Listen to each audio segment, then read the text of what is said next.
अस्सलामुअलैकुम जी, कैसे हैं आप सब लोग? उम्मीद है कि सब लोग ठीक-ठाक होंगे। मेरी प्यारी सी ऑनलाइन यूट्यूब की फैमिली बड़ी अच्छी, हैप्पी और हेल्दी होगी और मेरी दुआ भी यही है कि आप लोग जहाँ पे भी हों खैर खैरियत से हों और मुझे भी इतनी सारी दुआएँ देने के लिए सबसे पहले तो आप सबका शुक्रिया।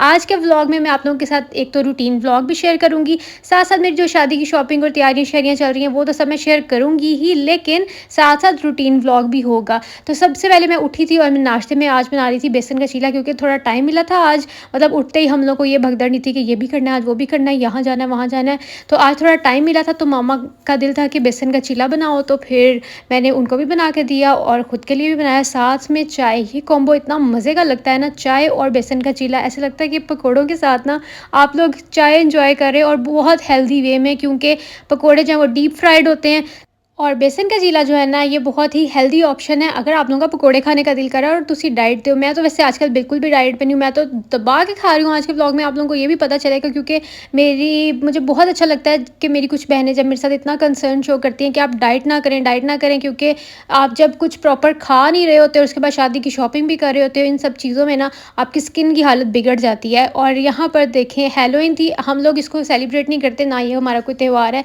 लेकिन बच्चे अपनी शौक के लिए जो है ना वो जाके चीज़ें लेके आए थे। आपको पता है जहाँ पे भी रहते हैं ना बच्चे, फिर उस हिसाब से उस कल्चर को वो देखते हैं। तो उन लोगों ने घर पे ही ना अपने मामू को भी डराया और साथ में जो है ना भाई अभी आने वाले थे अपने काम से, तो ये यहाँ पे छुप गए। मैंने भाभी को बोला कि मुझे वीडियो बना के सेंड करना।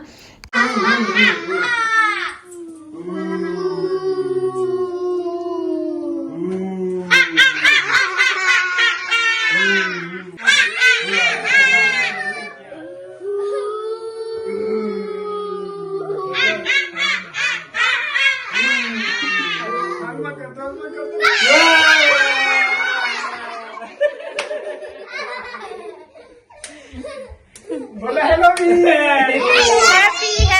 तो आई थॉट जैसे ही इसकी रियल वॉइस है मैं इसको वैसे ही अपलोड करती हूँ क्योंकि मुझे देखने में बहुत फ़न लगा था। तो आप लोगों ने भी इंजॉय किया होगा और बच्चों के साथ ना मिलके अगर आप लोग ये एक्टिविटीज़ करेंगे ना तो उनको ये क्यूरियोसिटी नहीं होगी। मैं हमेशा कहती हूँ कि आप अपने बच्चों को इतनी लिबर्टी दें कि वो आप लोगों के साथ अपनी हर बात, हर चीज़ खुल के शेयर कर सकें और आप उनके साथ वो चीज़ें, छोटी छोटी मोमेंट सेलिब्रेट किया करें। जितना आप बच्चों को रेजिस्ट करते हैं ना चीज़ों से कि नहीं बेटा ये नहीं करना, वो नहीं करना, हाँ उनको बताएं ज़रूर कि ये सही है, ये गलत है, लेकिन उनको करने दें, उनको अपने एक्सपीरियंस से सीखने दें चीज़ों को। जितना आप उनको रोके टोकेंगे ना उतना फिर बच्चे उस चीज़ को एक्सप्लोर करने में ज़्यादा उस चीज़ में इंडल्ज हो जाएंगे। इसीलिए अपने बच्चों के जो है ना वो फ्रेंड्स बन जाएं। तो फिर जी हम लोग पाकिस्तान वापस आ जाते हैं, बहुत हो गया जापान। तो यहाँ पर मैं मामा के साथ गई थी और मामा ने मुझे बोला कि अपने लिए कुछ स्वेटर वगैरह ले लो शादी के लिए। और अच्छा जी, अब मुझे ना कुछ और भी बात करनी है क्योंकि पिछले दिनों मैं कमेंट्स देख रही हूँ, मतलब ये जो रीसेंट मेरी वीडियोस है ना उनके ऊपर कुछ लोग, इतनी सारी, कुछ लोग नहीं बहुत सारे लोग, मैं कहूँगी 95% लोग इतनी ज़्यादा दुआएं दे रहे हैं कि मैं आपके साथ अपनी इतनी पर्सनल लाइफ की चीज़ शेयर कर रही हूँ।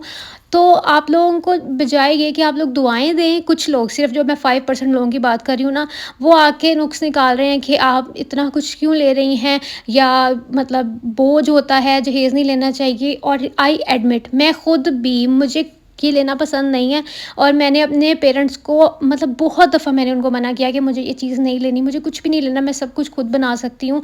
और लेकिन अच्छा, अब जहाँ पर ये बात है ना, वहाँ पर दूसरा अगर पॉइंट ऑफ व्यू मैं उनकी तरफ से देखूँ ना, दे आर राइट, क्योंकि अगर मैं उनकी पोजीशन में हूँ और हमें ना सिर्फ एक दो बंदों से ये चीज़ें ख़त्म नहीं होती हैं कि हमें ये नहीं करना या वो नहीं करना, हमें दहेज नहीं लेना, लेकिन अगर हम ओवरऑल एज ए सोसाइटी इन चीज़ों पे काम नहीं करते ना, तो कोई एक बंदा, हाँ ये बात कहने में बड़ी अच्छी लगती है, कोई एक तो इनिशिएटिव ले। बहुत से लोग ऐसे हैं जो दहेज नहीं लेते और बहुत से लोग ऐसे जो नहीं देते, और बहुत से लोग ऐसे हैं जो कि डिमांड करते हैं। अगर मैं आपको अपना केस बताऊँ तो ना तो हमारे ससुराल वालों की तरफ से कोई डिमांड है और ना मैंने अपने पेरेंट्स को कोई डिमांड की है।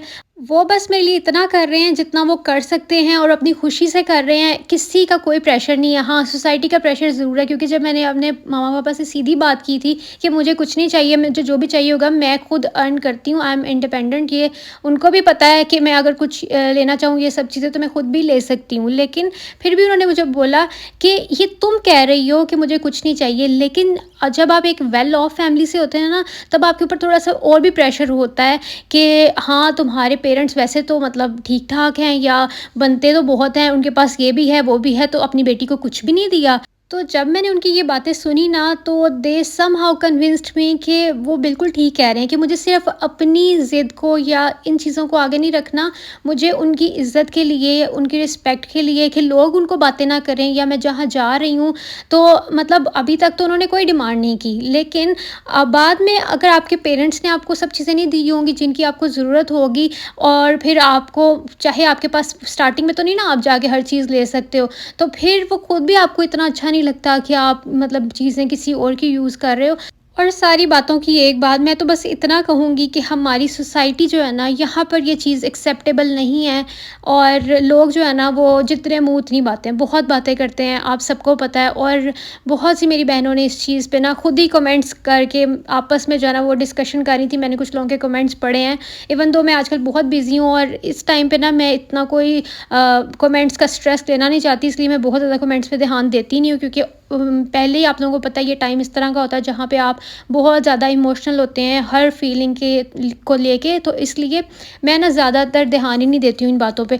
लेकिन फिर मैंने सोचा कि यार अगर मैं देखूँ तो मुझे इन कमेंट्स का कोई रिप्लाई तो करना चाहिए, कि सिर्फ बात यहाँ मेरी या एक आध बंदे की नहीं हो रही है, बात एज ए सोसाइटी हो रही है। हमारी सोसाइटी की वजह से ही जो मतलब आज लोग उठ के सोसाइटी में से लोग बातें कर रहे हैं ना, उनमें से ही अगर मेरे पेरेंट्स मेरे लिए कुछ नहीं करते, तो उन्होंने मुझे ये बोलना था कि तुम्हारे पेरेंट्स ने तुम्हारे लिए क्या किया है। I may sound rude today because I was not ready for these comments, क्योंकि मैं अगर इतनी पर्सनल चीज़ें आप लोगों के साथ शेयर कर रही हूँ, तो उस पे जब इस तरह के कमेंट्स आएंगे, बजाय ये कि आप लोग मुझे दुआएं दें। और चीज़ों की बात नहीं है, चीज़ें तो बनती ही रहती हैं, लेकिन जो हमारी सोसाइटी है ना, बात सिर्फ सोसाइटी की है। वो चाहे मेरे पेरेंट्स हों या किसी और के पेरेंट्स हों, वो हमेशा यही सोचेंगे कि मतलब हमारी बेटी को ना कोई भी बात ना करे कल को, कि तुम अपना यूज़ करो, या तुम लेके क्या आई हो, या फिर दूसरे उठ के ये कोई बात करें कि तुम्हारे पेरेंट्स जो हैं वो तो मतलब सब कुछ कर सकते थे, तो उन्होंने तुम्हारे लिए क्या किया। ये बातें जो है ना, इनकी वजह से हर पेरेंट्स जो हैं वो करते हैं, चाहे वो लड़के की डिमांड हो या ना हो, उसके घर वालों की डिमांड हो या ना हो, या लड़की खुद भी कहे कि मुझे नहीं चाहिए, लेकिन फिर भी वो कहते हैं हम जितना कर सकते हैं उतना हम अपनी बेटी के लिए करेंगे। ठीक है, तो बस मुझे ये चीज़ें कुछ डिस्कस करनी थी, क्योंकि मुझे मैंने देखा था कमेंट्स में एक जंग शुरू हुई हुई थी। लेकिन जो लोग प्यार देते हैं उनके लिए दिल से शुक्रिया, और जो मेरे बिहाफ पे खुद से रिप्लाई कर रहे हैं, क्योंकि वो मुझे फ़ील कर सकते हैं, तो या फिर उनको खुद भी इन चीज़ों का पता है और वो इस चीज़ में से गुज़रे होंगे, तो इसलिए उनको ज़्यादा बेहतर पता है। तो उनके लिए बहुत ज़्यादा शुक्रिया। अच्छा, साथ-साथ जो है ना हमारी शॉपिंग भी चल रही है। नूर फ़ातिमा ने ना आज हमें बहुत ज़्यादा तंग किया हुआ था, और कह रही थी कि मुझे रेनबो फ्रॉक ही चाहिए। इसको पूरी हमने शो ऑफ्स दिखा दी, लेकिन इसने ना थोड़े दिन पहले एक रेनबो फ्रॉक देखा था और इसको वही चाहिए था। फिर हम इसको वापस उसी शॉप पे लेके गए। वो थोड़ा दूर था, एम आलम रोड पे था, लेकिन इसने वहीं से ज़िद करके वो वाला लेना था। तो फिर हमने कहा चलो काम ख़त्म करते हैं, इसको ले ही देते हैं। और अगर आप लोगों को मेरी कोई भी बात आज के व्लॉग में बुरी लगी हो, तो उसके लिए माज़रत। मैंने किसी का दिल दुखाने के लिए कोई बात नहीं की। हाँ, मेरा दिल ज़रूर दुखा है, इसीलिए मैंने ये सब बातें की हैं, और सिर्फ़ उन लोगों के लिए की हैं कि जो इस तरह की बातें कर रहे हैं। और मैं खुद इस चीज़ को अच्छा नहीं समझती। मैंने ये चीज़ सबसे पहले आप लोगों को क्लियर किया है कि मैं खुद भी इस चीज़ के अगेंस्ट हूँ। और हाँ, अभी मैं इस चीज़ को नहीं रोक सकी, तो इंशाल्लाह मैं मतलब अगर तब तक मेरी ज़िंदगी रही, तो मैं अपनी जो नेक्स्ट अपनी जनरेशन होगी उसमें मैं इस चीज़ को ज़रूर फ़ॉलो करूँगी, क्योंकि मैं खुद भी इस चीज़ को पसंद नहीं करती। क्योंकि मैं इस चीज़ को खुद पसंद नहीं करती, तो आई विल मेक श्योर कि लड़की वालों को ये ना लगे किसी भी बात से कि उनको कल को कोई दूसरा बात करेगा तो हम उसका मुँह नहीं तोड़ सकेंगे। हमारी जो नेक्स्ट आने वाली जनरेशन है ना, उसमें हम बहुत कुछ चेंजेस कर सकते हैं। When we will be parents, तो हमें पता होगा कि हमारी ये रिस्पॉन्सिबिलिटी है कि हम लोगों को किस तरह दूसरों को श्योरिटी देनी है, कि उनको अगर वो कुछ नहीं भी करेंगे तो हम उनको कभी भी बात नहीं होने देंगे। तो बस आज की वीडियो में मैंने यही कुछ आप लोगों के साथ बातें शेयर करनी थी। आई वॉज़ हर्ट कि जब मैंने इस तरह के कमेंट्स पढ़े, कि मैं मतलब बहुत ज़्यादा पर्सनल चीज़ें आप लोगों के साथ इसलिए शेयर करूँ कि आप लोगों को मैं अपनी फैमिली समझती हूँ। और यूट्यूब फैमिली अगर मैं सिर्फ कहती हूँ तो वो मैं मानती भी हूँ, और तभी मैं आप लोगों के साथ अपनी हर चीज़ शेयर कर। वरना मुझे बहुत से लोग कहते हैं कि आप नहीं दिखाएं, नज़र लग जाती है। वो भी पहलू मेरे सामने है, लेकिन फिर भी मैं कहती हूँ कि यार मैं हर चीज़ आप लोगों के साथ मतलब ट्रांसपेरेंट रह के शेयर कर देती हूँ, कि कोई बात नहीं, जहाँ इतने लोग दुआएं देते हैं तो फिर मुझे ये फ़र्क नहीं पड़ता। तो आप लोगों से बस बस यही कहूँगी कि जो मेरे चाहने वाले वो इसी तरह मुझे दुआएँ देते रहें, मुझे दुआओं में याद रखा करें और मुझे इस टाइम पे आप लोगों की दुआओं की बहुत ज़्यादा ज़रूरत है और अपना ख़्याल भी रखा करें, मुझे दुआओं में याद भी रखा करें। आज जो है ना मैं फुल हाइपर होके वॉइस ओवर किया है। हालाँकि मैं हमेशा बहुत जॉली मूड में वॉइस ओवर करती हूँ। आज भी मैं बैठी तो बड़े अच्छे मूड के साथ थी, लेकिन अंदर मुझे ना कुछ वो ऐसी बातें याद आ गई, कुछ ऐसे कमेंट्स याद आ गए, तो आई थॉट कि मुझे इस बारे में कोई बात कर लेनी चाहिए कि मैं खुद इस चीज़ के अगेंस्ट हूँ। वो मैं सब चीज़ें आपको एक्सप्लेन कर चुकी हूँ। चलें जी, अब मैं चलती हूँ, अपना ख़्याल रखिएगा, मुझे दुआ में याद रखिएगा। अल्लाह हाफ़िज़, बाय बाय।